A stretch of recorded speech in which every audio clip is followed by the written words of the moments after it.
કેટલાક અગત્યના MCQ આપણે જોઈએ. ટૂંકા પ્રશ્નો. પ્રશ્ન 1, ખાલી જગ્યા પૂરો. 31,013 છેદમાં 6,250 ના દશાંશ નિરૂપણમાં દશાંશ સ્થાન બાદ કેટલા અંકો હોય? દશાંશ ચિહ્નો પછી કેટલા અંકો હોય? તો એના માટે આપણે છેદના અવયવ પાડીએ. તો છેદના અવયવ 2 ગુણ્યા 5^5. છેદના અવયવ પરથી આપણને ખ્યાલ આવે કે 5^5 દશાંશ સ્વરૂપમાં ફેરવવા માટે 2 પણ 5 લાવવી પડે. તો 2^4 વડે ગુણો એટલે 2^5 થાય. અને 2^5 5^5 એટલે 10^5. ના સમજ્યા? જુઓ, 31,013 છેદમાં 6,250. 31,013 છેદમાં 2^1 5^5. તો 2 પણ 5 લાવવા 2^4 વડે અંશને અને છેદને ગુણીએ. તો 31,013 ગુણ્યા 2^4 એટલે 16 છેદમાં 2^5 અને 5^5 એટલે 10^5. અને 10^5 એટલે દશાંશ ચિહ્ન પછી 5 અંકો હોય. અહીંયા દશાંશ નિરૂપણ નથી કરવાનું, ખાલી દશાંશ ચિહ્ન પછી કેટલા અંકો એટલું જ પૂછ્યું છે. તો દશાંશ ચિહ્ન પછી 5 અંકો હોય. અને જો દશાંશ નિરૂપણ કરવાનું કીધું હોય તો 31,000 ગુણ્યા 13 ગુણ્યા 16 કરવાનું. 31,013 ગુણ્યા 16 અને દશાંશ ચિહ્ન 5 અંકો પછી મૂકવાનું. બીજી ખાલી જગ્યા, 1 થી 10 સુધીની બધી જ સંખ્યા દ્વારા ભાગી શકાય તેવી નાનામાં નાની સંખ્યા ખાલી જગ્યા છે. 1 થી લઈને 10 સુધીની બધી જ સંખ્યા વડે ભાગી શકાય એવી, એનો અર્થ કે 1 થી 10 વડે ભાગી શકાય તેવી નાનામાં નાની સંખ્યા એટલે આ બધી સંખ્યાઓનો લસા શોધવાનો. તો લસા શોધીએ તો 1ના અવયવ 1 જ આવે, 2ના અવયવ 1 ગુણ્યા 2, 3ના અવયવ 4ના અવયવ 2 ગુણ્યા 2, 5ના અવયવ 1 ગુણ્યા 5, 6ના અવયવ 7ના, 8ના, 9 અને 10ના આપણે અવયવ પાડ્યા. હવે લસા એટલે કઈ ઘાત લેવાની? મોટામાં મોટી. ચલો, 1 તો ના લઈએ તો પણ ચાલે. તો 2ની શરૂઆત કરીએ તો 2^1, અહીંયા 2^2, અહીંયા 2^3. તો લસામાં મોટી ઘાત એટલે 2^3, 3^1, અહીંયા 3^2. તો લસામાં મોટી ઘાત એટલે 3^2. 5 એક વખત, અહીંયા પણ 5 એક વખત, 5^1 અને 7ની પણ 1. તો ગુણાકાર કરીએ. 2નો ઘન 8, 3નો વર્ગ 9 ગુણ્યા 5 ગુણ્યા 7. અને આ બધાનો આપણે ગુણાકાર કરીએ તો જવાબ આવશે 2,520. 2,520. 8×5 = 40 અને 9×7 = 63.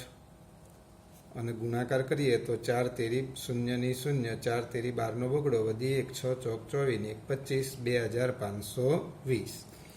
તો 1 થી 10 સુધીની બધી જ સંખ્યા વડે ભાગી શકાય એવી સંખ્યા એટલે લસા. પણ કોનો લસા? 1 થી લઈને 10 સુધીની બધી સંખ્યાનો આ રીતે આપણે લસા શોધવાનો. ત્રીજો સવાલ, 0.18 એનું P/Q સ્વરૂપ ખાલી જગ્યા છે. તો અહીંયા દશાંશ સ્વરૂપમાં આપી છે સંખ્યા, એને આપણે અંશ અને છેદ સ્વરૂપમાં ફેરવવાની. 0.18 એનો અર્થ કે 18નું પુનરાવર્તન થાય છે. x બરાબર 0.18, 18, 18 આવી રીતે અનંત સુધી 2 અંકોનું પુનરાવર્તન એટલે બંને બાજુ 100 વડે ગુણવાના. xને 100 વડે ગુણીએ તો 100x અને આને 100 વડે ગુણીએ તો દશાંશ ચિહ્ન 2 સ્થાન જમણી બાજુ ખસે એટલે 18.18, 18 અનંત સુધી. અને હવે કેવું દશાંશ સ્વરૂપ છે? તો કે અનંત છે. પણ પરિણામ 2 માંથી પરિણામ 1 બાદ કરીએ તો આ દશાંશ સ્વરૂપ જે અનંત છે એ શાંત થઈ જશે. જુઓ, પરિણામ 2 એમાંથી આપણે પરિણામ 1 બાદ કરીએ તો 100x માંથી 1x જાય તો 99x. અહીંયા 18, 8 માંથી 8 0, 1 માંથી 1 0, 8 માંથી 8 જાય તો 0, 1 માંથી 1 જાય તો 0, 18 માંથી 0 જાય તો 18. 18.000 અનંત સુધી, એનો અર્થ કે 18 જ કહેવાય. એટલે દશાંશ સ્વરૂપ કેવું થઈ ગયું? શાંત. અને હવે x બરાબર 18/99, 9 દુ 18, 11 નવા 99, તો 2/11. આવી રીતે ચોથો સવાલ એનું p/q સ્વરૂપ તમારે જાતે લખવાનું છે. અહીંયા 35નું પુનરાવર્તન થાય છે. 35, 35, 35, 2 અંકોનું પુનરાવર્તન, એટલે 100 વડે ગુણાકાર કર્યો. અને હવે પરિણામ 2 માંથી પરિણામ 1 બાદ કરશો એટલે શું થઈ જશે? દશાંશ સ્વરૂપ શાંત થઈ જાય. અને 99, 100x માંથી 1x બાદ થયા હોય એટલે 99x ની 99 છેદમાં જશે. અને છેદ ઉડતા હોય તો ઉડાડવાના, ન ઉડતા હોય તો નથી ઉડાડવાના. પાંચમો સવાલ, લસા શોધો 65 અને 91, અને ગુસા શોધો 70 અને 125. તો આ 2 સવાલ તમે જાતે પ્રેક્ટિસ કરવાની છે.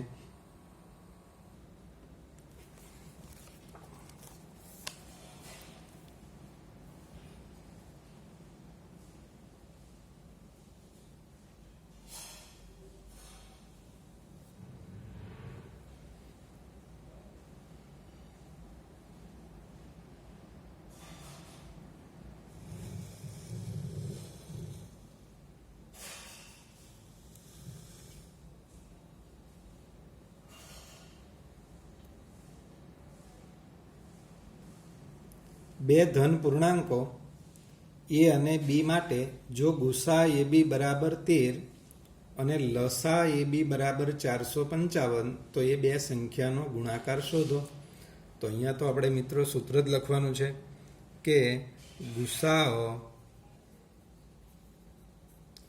ab ગુણ્યા લસાઅ ab, 2 સંખ્યાના ગુસા અને લસાનો ગુણાકાર, તે 2 સંખ્યાના ગુણાકાર જેટલો. ગુસાની જગ્યાએ 13 મૂકો, લસાની જગ્યાએ 455 મૂકો, અને બંનેનો ગુણાકાર, ગુસા અને લસાનો ગુણાકાર, એટલે 2 સંખ્યાનો ગુણાકાર મળશે.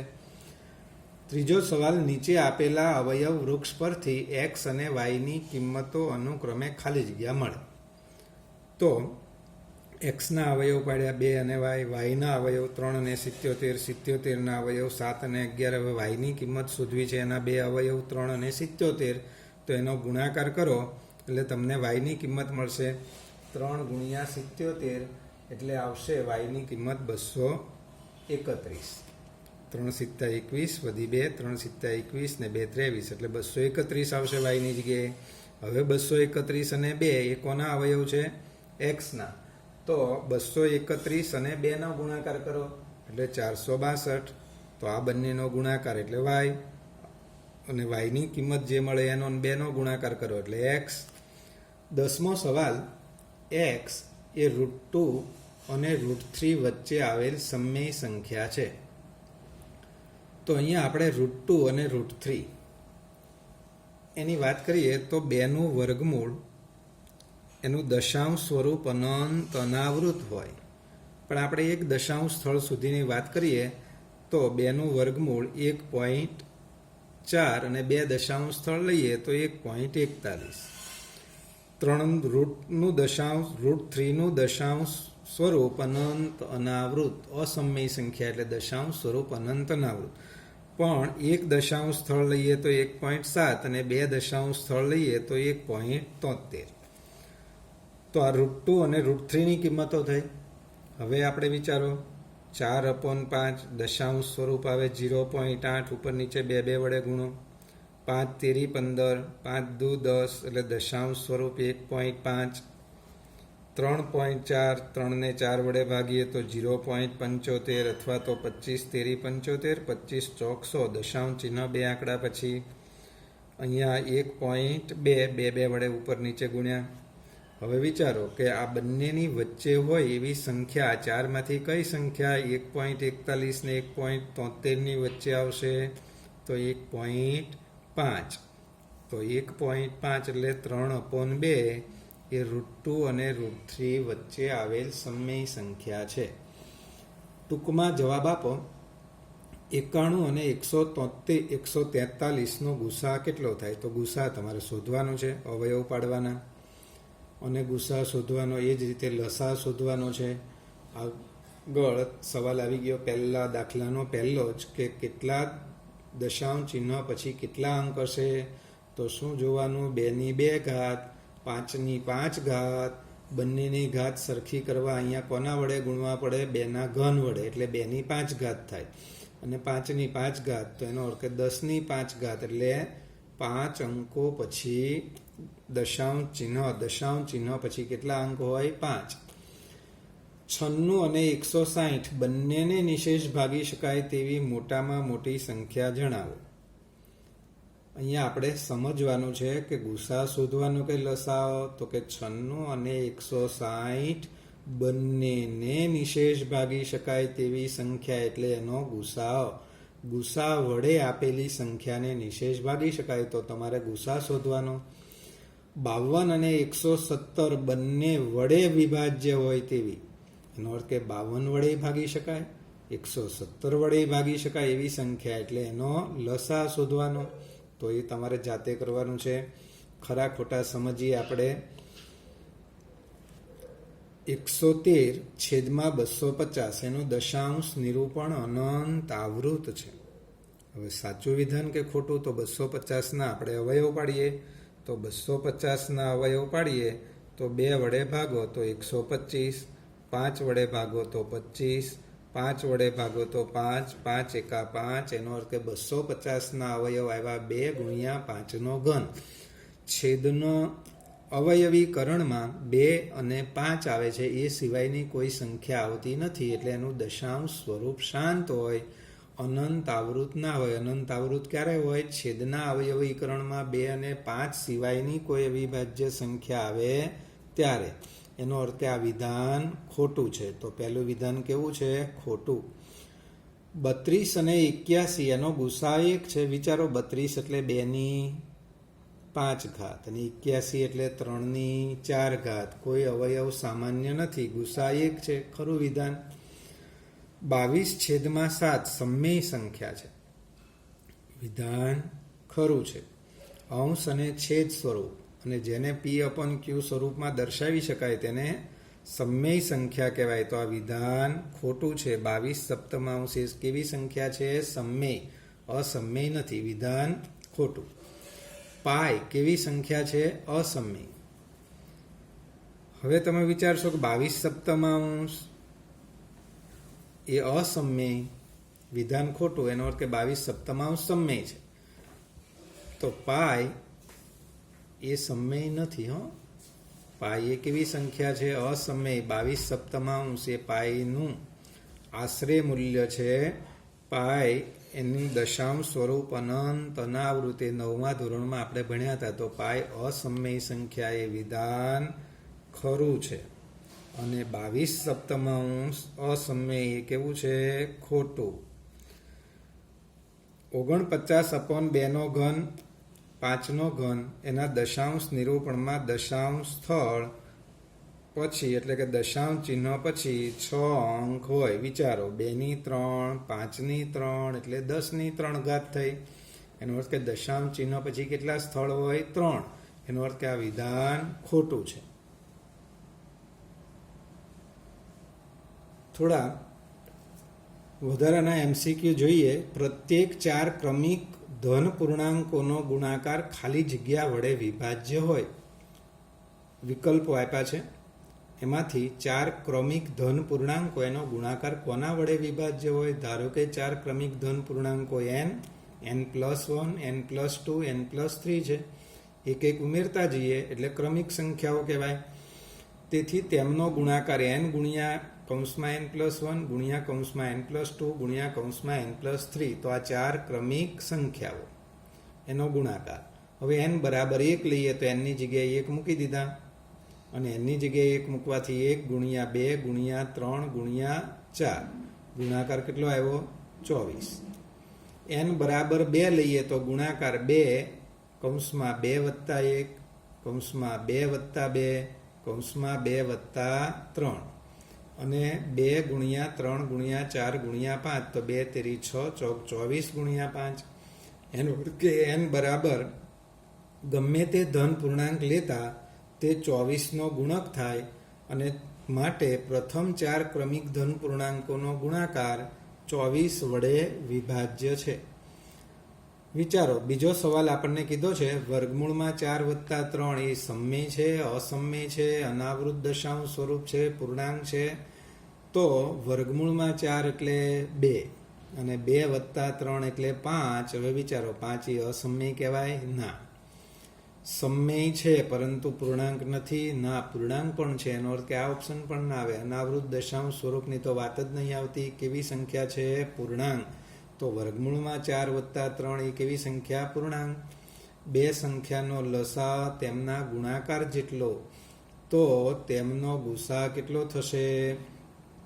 ગુસા આપણને પૂછ્યો છે. બે સંખ્યાઓ એનો લસા ગુણાકાર જેટલો.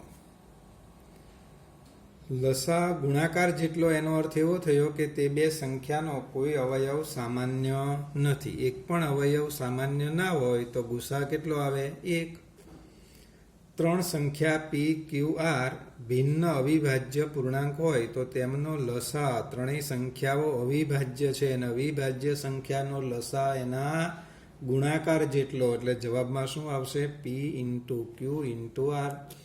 પાંચમો સવાલ 0.02222 એ ખાલી જગ્યા છે.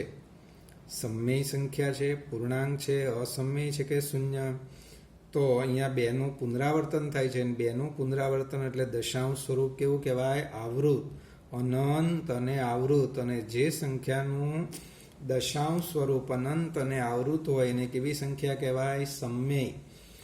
જો ગુસા ab બરાબર 8, લસા ab બરાબર 64, બે સંખ્યા છે એમાંથી a મોટી અને b નાની અને બંનેનો ગુસા 8 છે, લસા 64 છે, તો a અને b એમાંથી મોટી સંખ્યા એ શોધો. ચલો, સૂત્ર: બે સંખ્યાનો ગુણાકાર બરાબર ગુસા ગુણ્યા એ બે સંખ્યાનો લસા. ગુસા 8, લસા 64, 8 એટલે 2નો ઘન, 64 એટલે 2/6 બરાબર 2/9, જે એ અને b નો ગુણાકાર છે. લસા અને ગુસાનો ગુણાકાર કર્યો તો 2/9 આવી અને 2/9 એ શું છે? એ અને b નો ગુણાકાર છે.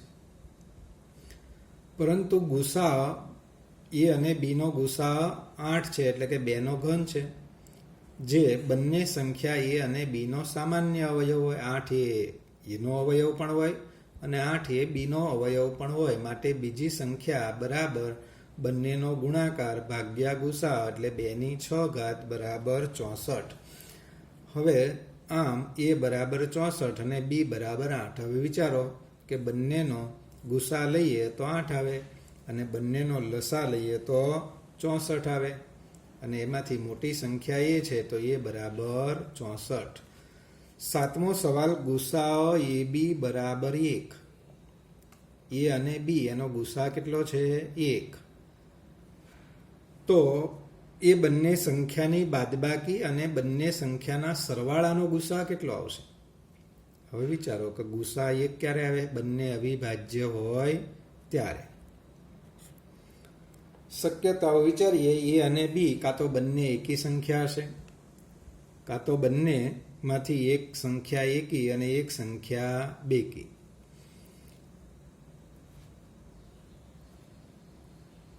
જો બંને બેકી હોય તો ગુસા 1 ના આવે, 2 આવે. એનો અર્થ કે એ અને b કાં તો બંને એકી સંખ્યા હશે.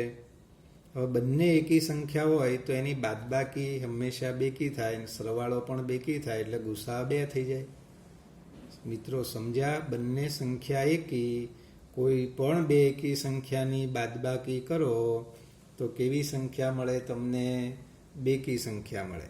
સરવાળો પણ કેવો મળે? બેકી સંખ્યા મળે. એટલે ગુસા કેટલો થઈ જાય? 2. હવે એક સંખ્યા એકી અને એક સંખ્યા બેકી એની બાદબાકી કરીએ તો એકી સંખ્યા મળે અને સરવાળો બેકી સંખ્યા મળે એટલે ગુસા 1 આવે, તો ગુસા 1 અથવા 2 હોય. તો અહીંયા આપણે આ MCQ જોયા અને હવે આપણે નવું પ્રકરણ શરૂ કરીશું.